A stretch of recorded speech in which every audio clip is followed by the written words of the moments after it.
नमस्कार दोस्तों, मैं संदीप एक बार फिर से स्वागत करता हूं आपका करियर प्लैनेट की ऑनलाइन क्लासेस में। दोस्तों, बेसिक कंप्यूटर कोर्स की इस श्रृंखला में आज हम सीखने वाले हैं वर्डपैड के बारे में। जी हाँ दोस्तों, पिछली क्लास में हमने डिस्कस किया था नोटपैड के बारे में, और जैसा कि मैंने आपको बताया टेक्स्ट एडिटर्स में नोटपैड सबसे छोटा भाई है, उसके बाद वर्डपैड और उसके बाद आता है माइक्रोसॉफ्ट वर्ड। आज की क्लास में वर्डपैड को कंप्लीट सीखने वाले हैं, और आगे बढ़ने से पहले मेरा आपसे निवेदन है कि यदि अभी तक आपने हमारे चैनल को सब्सक्राइब नहीं किया है तो प्लीज़ अभी कर लीजिए। आइए शुरुआत करते हैं। दोस्तों, वर्डपैड को स्टार्ट करने के लिए आप टास्क बार में सर्च बॉक्स में वर्डपैड टाइप कर लीजिएगा।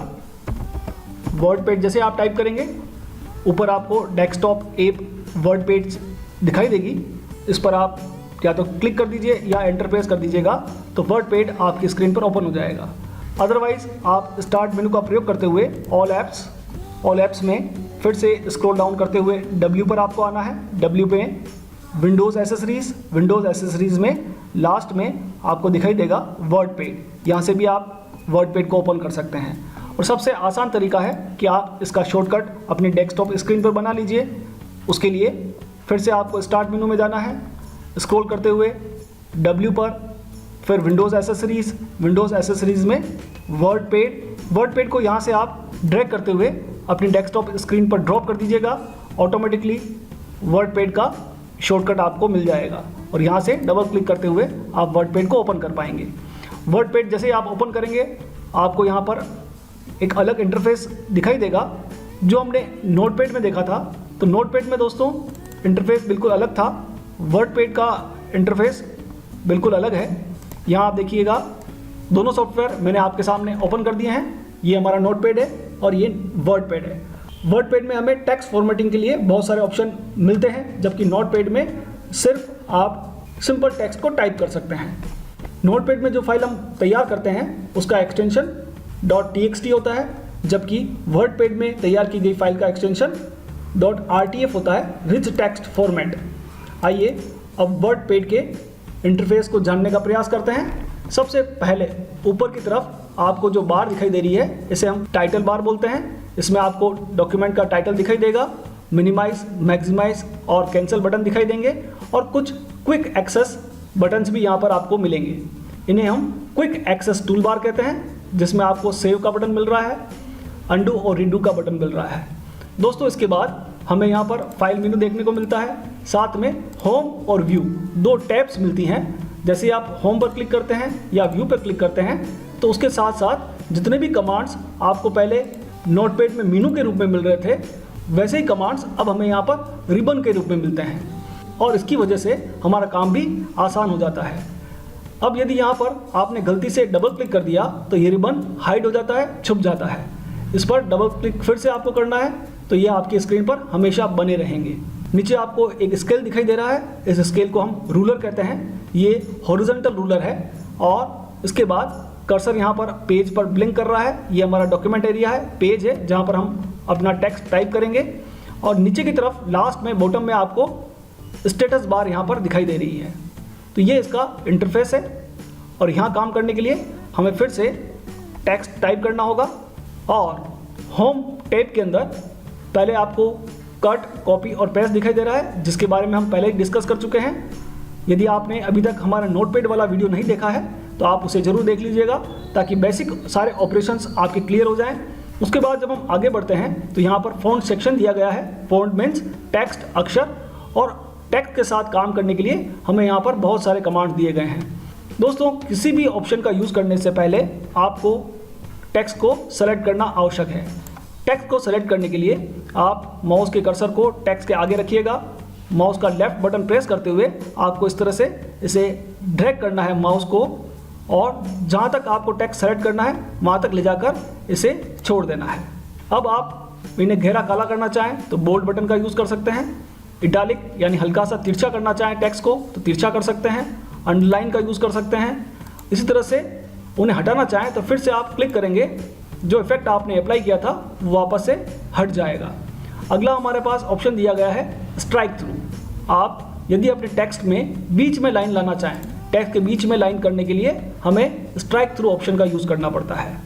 और उसी के साथ में आपको मिलेगा सबस्क्रिप्ट और सुपरस्क्रिप्ट। कई बार आपने मैथमेटिक्स में या केमिस्ट्री में, फिजिक्स में आपको बहुत सारे टेक्स्ट टाइप करने होते हैं, जैसे मैंने H2O लिखा है।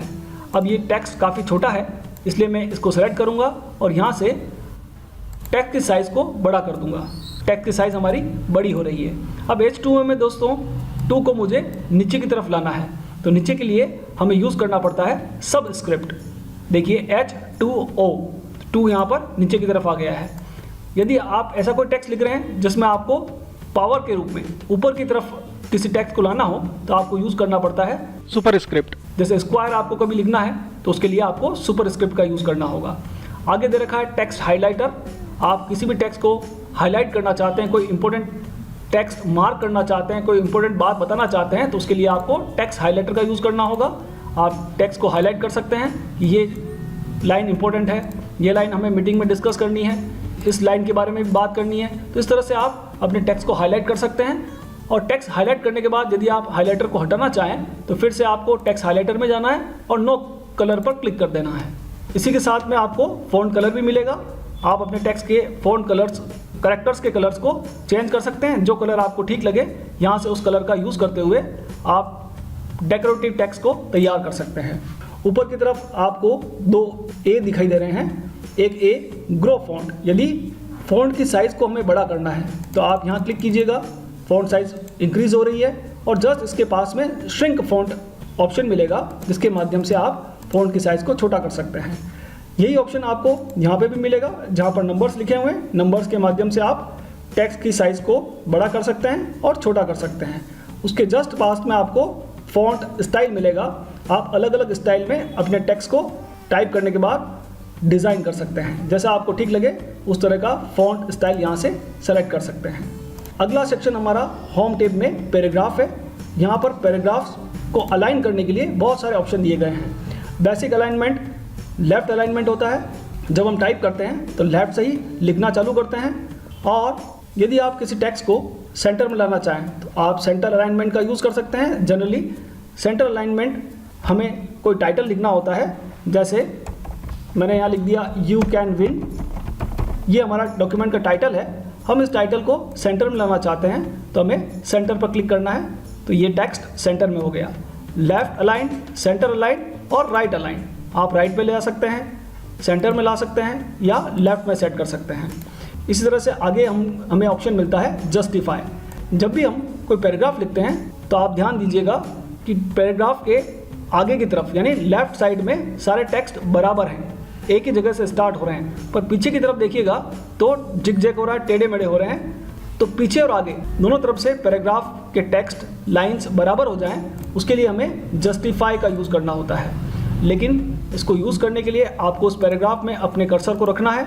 माउस का कर्सर उस पैराग्राफ में होना चाहिए। उसके बाद आपको जस्टिफाई बटन का यूज़ करते हुए लाइंस को दोनों तरफ से बराबर करनी है।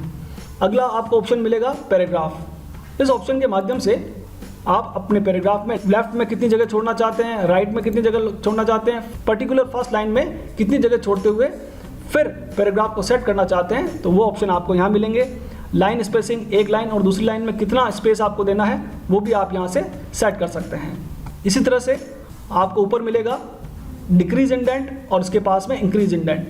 दोस्तों, जब भी हम पैराग्राफ टाइप करते हैं तो इंक्रीज इंडेंट और डिक्रीज इंडेंट के माध्यम से पूरे पैराग्राफ के आगे हम जगह छोड़ सकते हैं। देखिए आप जैसे जैसे मैं क्लिक कर रहा हूँ तो ऑटोमेटिकली पैराग्राफ के आगे जगह छूट रही है इंक्रीज इंडेंट। और यदि आप डिक्रीज इंडेंट करेंगे तो फिर से पैराग्राफ के आगे छोड़ी गई जगह को हटा सकते हैं। अगला ऑप्शन आपको मिलेगा लिस्ट बनाने के लिए। इस ऑप्शन के माध्यम से आप बुलेटेड लिस्ट या नंबर्ड लिस्ट को तैयार कर सकते हैं। जैसे आप यहाँ देखिएगा, हमने 3 लाइन्स टाइप की हुई हैं, कंप्यूटर, कीबोर्ड, माउस। इन लाइन्स को सेलेक्ट करने के बाद आप यहाँ से बुलेट्स लगा सकते हैं या नंबर्स का यूज़ करते हुए अलग अलग प्रकार से लिस्ट को तैयार कर सकते हैं। इसमें सबसे अच्छी बात यह है कि एक बार आपने ऑप्शन सेलेक्ट कर लिया लिस्ट वाला, उसके बाद एंटर करने के बाद जब जब आप कोई टेक्स्ट टाइप करेंगे ऑटोमेटिकली उसके आगे बुलेट्स लगने चालू हो जाएंगे।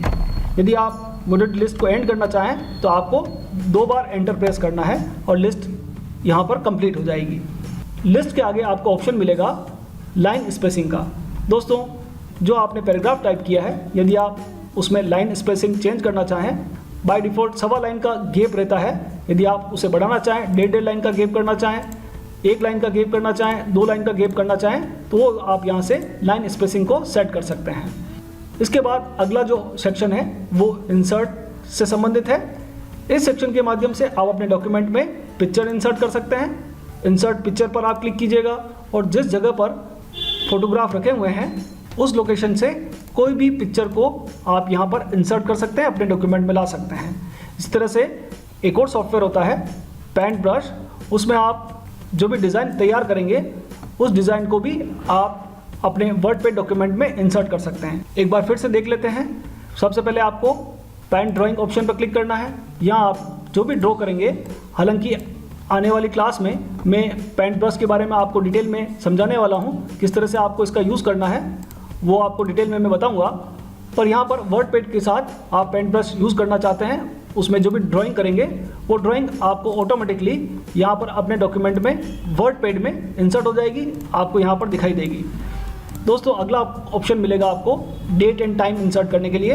आपका कर्सर जहाँ पर भी होगा वहाँ पर ऑटोमेटिकली जो सिस्टम की डेट है वो आप यहाँ से इंसर्ट कर पाएंगे। जिस फॉर्मेट में आप इंसर्ट करना चाहें उस फॉर्मेट को सेलेक्ट कीजिएगा और कर्सर की लोकेशन पर आपको डेट या टाइम जैसा आप यहाँ पर सेट करना चाहें वो आप यहाँ से कर पाएंगे। इसी तरह से इंसर्ट ऑब्जेक्ट, एक सॉफ्टवेयर में दूसरे सॉफ्टवेयर को कॉल करने के लिए या एक सॉफ्टवेयर में दूसरे सॉफ्टवेयर के लिंक की गई फाइल्स को लाने के लिए इंसर्ट ऑब्जेक्ट ऑप्शन का यूज़ किया जाता है। जैसे आप इस ऑप्शन पर क्लिक करेंगे, इस कंप्यूटर में जितने भी सॉफ्टवेयर इंस्टॉल है उन सब की लिस्ट आपको दिखाई देगी, या फिर ऐसे सभी सॉफ्टवेयर जो वर्डपैड के साथ लिंक हो सकते हैं उनके नाम आपको यहाँ पर दिखाई देंगे। अब यहाँ से आप एक्सेल की कोई वर्कशीट, पावरपॉइंट का कोई प्रेजेंटेशन, पावरपॉइंट का कोई स्लाइड, वर्ड का कोई डॉक्यूमेंट आप वर्डपैड में इंसर्ट कर सकते हैं। हम आगे आने वाले वीडियोस में इस ऑप्शन को डिटेल में पढ़ेंगे, अभी मैं इस ऑप्शन को स्किप कर रहा हूँ।